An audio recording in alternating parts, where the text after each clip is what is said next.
There were few surprises at the Neil Patrick Harris hosted 87th Academy Awards. Birdman won for Best Picture, beating out main rival Boyhood.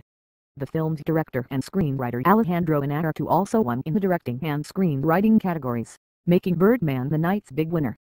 To Mexicans in the row, that's suspicious, I guess, Iñárritu joked, after the awards presenter and friend Sean Penn cracked, who gave the son of a B***H his green card.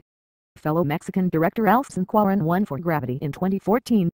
Full list of Oscar winners. Eddie Redmayne won the Oscar for Best Actor for his portrayal of Stephen Hawking in The Theory of Everything, beating out co-favorite, Birdman star Michael Keaton. "This Oscar, wooow," Redmayne exclaimed before continuing more soberly.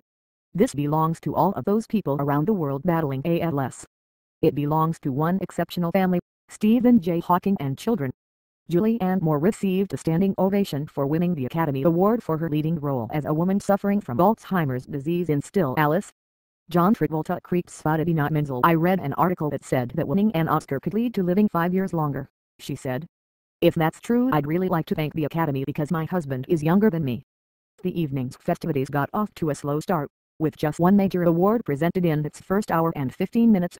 That Oscar, for Best Supporting Actor, went to J.K. Simmons for his role as a domineering music teacher in Whiplash. It was the first Oscar nomination for Simmons, 60, a long-time character actor and the guy on the Farmers Insurance commercials. Patricia Arquette spiced things up a bit when she won the Oscar for Best Supporting Actress for her role in Boyhood, the movie shot over a 12-year span. John Travolta creeps out. Scarlett Johansson leaked for a curse word early in her acceptance speech. Arquette thanked everyone from friends and family and cast to her favorite painter, before getting political. Arquette dedicated her win to every woman who gave birth, saying it's our time to have wage equality once and for all and equal rights for women in the United States of America. The night had some other notable winners and moments.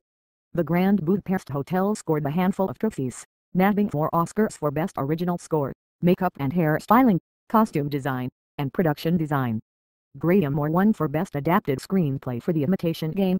His list of thanks included one for Oprah, who presented the award. He also admitted to trying to commit suicide when he was 16 because he felt weird and different, and urged other kids who might feel the same way to stay weird, stay different so that one day they can be the ones up on the stage helping the next generation. Oscar style gets dissected. The Academy Awards had been criticized for omitting Lego Movie from the list of nominees for Best Animated Film. Big Hero 6 ended up taking home the award. The song Glory from the film Selma won for Best Original Song, and winners John Legend and Common gave emotional speeches about equality, voting rights, and the incarceration rates for African American men in the United States. And Lady Gaga sang a Sound of Music medley on the occasion of the movie's 50th anniversary, and she was good. Then the subject of the tribute, Julie Andrews, came out and gave her a great big hug.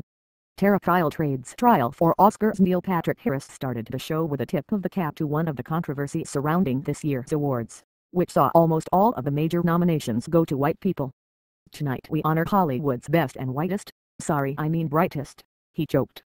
Joined by Anna Kendrick and Jack Black, Harris then broke into the night's big opening number, Moving Pictures, the kind of lavish song and dance number for which the perennial Tonys host has become famous. The night's first big laughs came over an hour into the program, when Harris came out onto the stage in tight whities like Keaton wore in Birdman during a bit in which he was locked out of his dressing room. A running gag involving Octavia Spencer keeping an eye on the host's Oscar prediction box did not fare as well, recalling the time former host David Letterman repeated a lame introduction joke, "UMA, Oprah, Oprah, UMA," over and over and over again. When Harris' Oscar prediction box was opened at the end of the show revealing highlights of the show, the laughter was weary.